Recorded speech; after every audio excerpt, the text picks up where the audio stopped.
Zoti Mërtiri,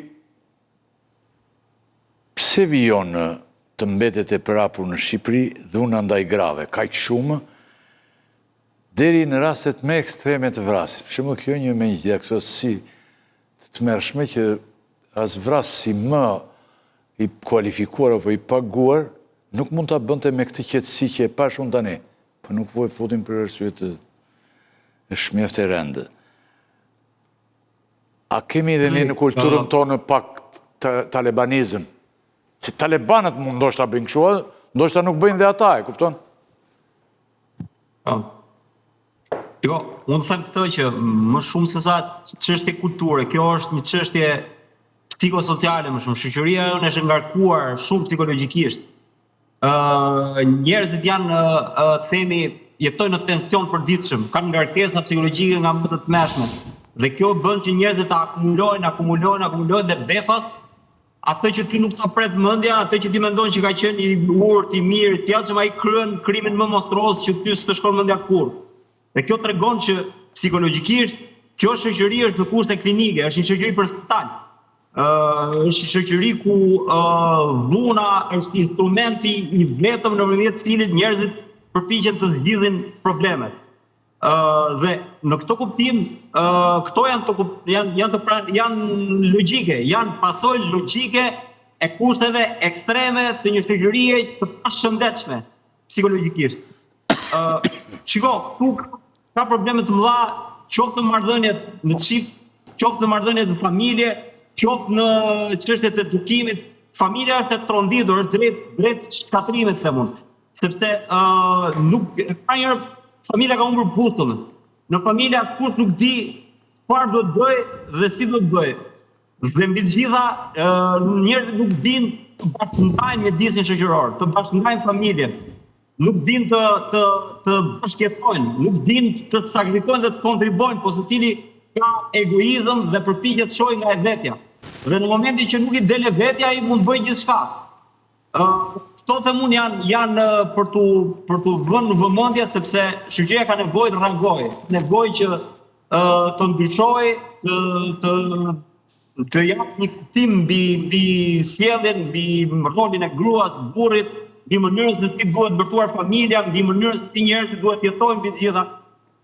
E dyta, dhuna është një mjet i cili për shoqërinë tonë është i vetmi mjet zgjidhje.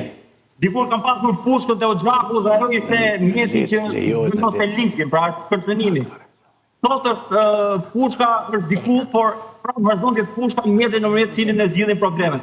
Sepse jemi shoqëri që nuk kemi kultivuar arsyen, nuk dim të jemi qenie të arsyeshme, të logjikshme, nuk dim të komunikojmë, të bashkëndajmë problemet me logjik, të ulem, diskutojmë dhe të zgjidhim. Pastaj krimi është dhe instrument i kultivuar nga një shoqëri që 50 vjet është kultivuar me dhunën, me edukimin nëpërmjet rrahjes, me armiqtë e popullit që i zbulon partia, pra është gjatë kjo, është e kultivuar dhe dhuna tek shqiptarët nuk shihet si problem, nuk shihet si diçka e keqe. Po, jemi okay. Nuk e dia dëgjoj mirë në studio se këtu më vjen çik zëri. Ti dëgjoj shumë mirë. Okej. Tela?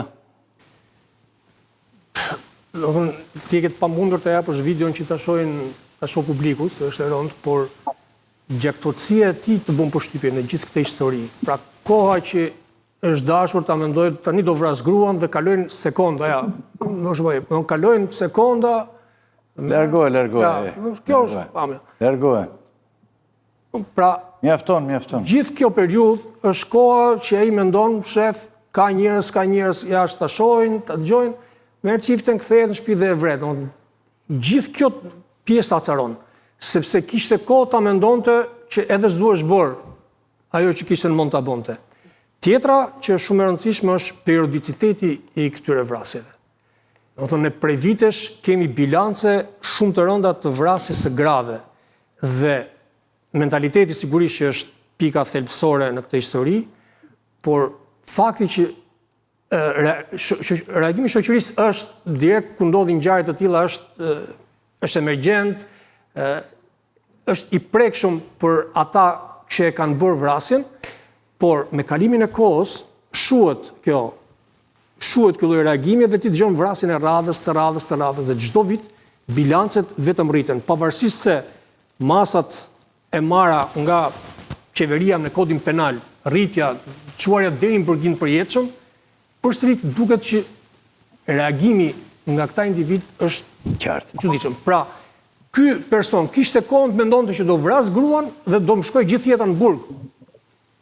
Të shkojë dhe e bëri krimin. Kjo është ajo që ta caron. Pra një talibanizmi, se ne themi mburemi shumë për gjitha, por ne, ku di unë, do me thëmë vetëm të ne më ndodhin. Vrasit të Se nuk ndodh një vetëm, ka njësë së mund që e më bëjnë për botë, po tani ky shikoj. Në fytyrë, deri tani dhe kryen aktin më...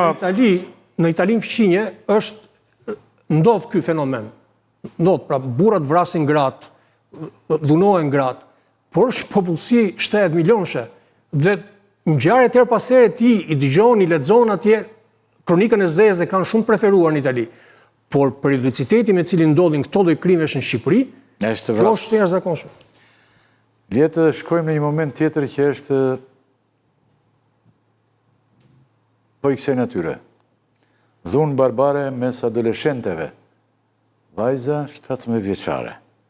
Një video të rënditëse që qarkulloi në rrjetet sociale, edhe këtë s'mund ta përdorim, ku një 17 vjeçare dhunohet nga bashkëmoshataret, e kanë thirrur dhe e kanë torturuar në mënyrë barbare.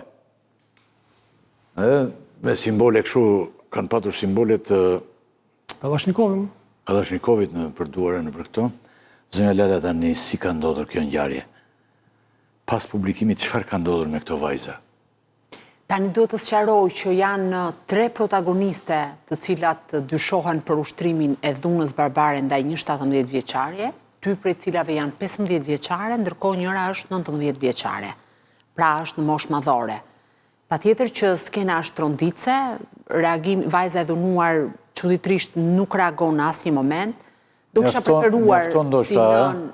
preferuar si nënë dhe si grua që ajo video mos të publikohej, por ndoshta ndonjëherë raste të tilla mund të shërbejnë dhe mund të vënë në këto janë në interes të opinionit publik shumë, e kupton? Por problemi dhe kur një ngjarje është shumë, me sa di unë tani nga gazetaria dhe nga këto, nga që kur është shumë në interes publikut ato deklarohen. Por video është aq tronditse sa unë mendoj që ne kemi vrarë e rivrar atë vajzën që ka pësuar aktin traumatik të dhunës. Tani në datën, pra se ngjarja nuk është e ditëve të sotme, është gati thuajse një muaj përpara. Vajza 17 vjeçare është thirrur nga 19 vjeçarja.